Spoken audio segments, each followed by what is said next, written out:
She only drank a stranger's drink at a party, yet when she woke up, she found she had slept in the river all night. Kelly hurriedly swam to the shore, but no matter how loudly she shouted, she received no response at all. Crows, drawn by the scent of death, kept circling above her head. Panicked, Kelly rushed out of the forest and ran back to town along a deserted path. Everything on the streets looked normal, yet there wasn't a single person in sight. Only a husky stood there, barking wildly at her. She ran home in a hurry, but her mother completely ignored her, still calling the police and searching for her. Kelly grabbed her mother's arm, but her mother couldn't feel her at all. She picked up a vase and smashed it hard onto the floor, but when she looked down, there was nothing there. Turning around, she saw the vase completely intact. She rushed to her sister's room for help. No matter how long she spoke, her sister didn't respond at all, as if Kelly had completely vanished from this world. Terrified, Kelly ran back to her room. Just as she was about to take off her clothes, she noticed deep red strangulation marks covering her neck and large patches of dried blood all over her body. Helpless, Kelly undressed. She tried to fix her hair, only to realize her scalp was already covered with wounds of varying depth. She froze in shock,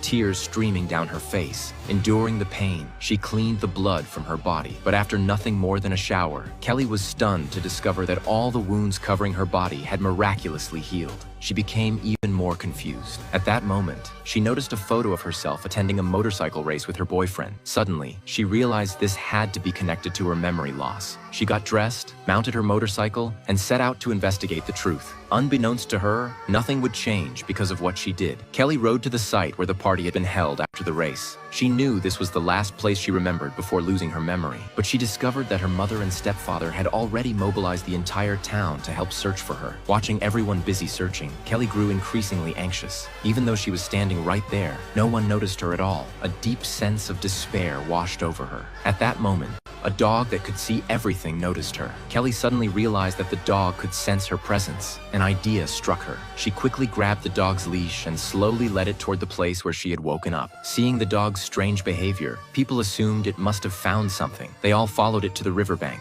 Kelly walked straight into the water and shouted at the people, but their eyes remained empty, unable to see her. Just then, the crows flew in again, circling above a girl's body. The people seemed to realize something and rushed into the river. Before long, right beneath the circling crows, they actually found Kelly's corpse. Looking at her own pale face, the girl swore to uncover the truth behind her death. Seeing her mother and biological father overwhelmed with grief, she couldn't bear to stay. She turned and walked into the forest. She went to her biological father's side, wanting to see him one last time. Unexpectedly, her father seemed able to see her. Hearing his daughter calling out to him, he believed his grief had driven him to hallucinate, so he got into his car and sped away. Kelly, who had just experienced despair, now felt a spark of hope reignite. She quickly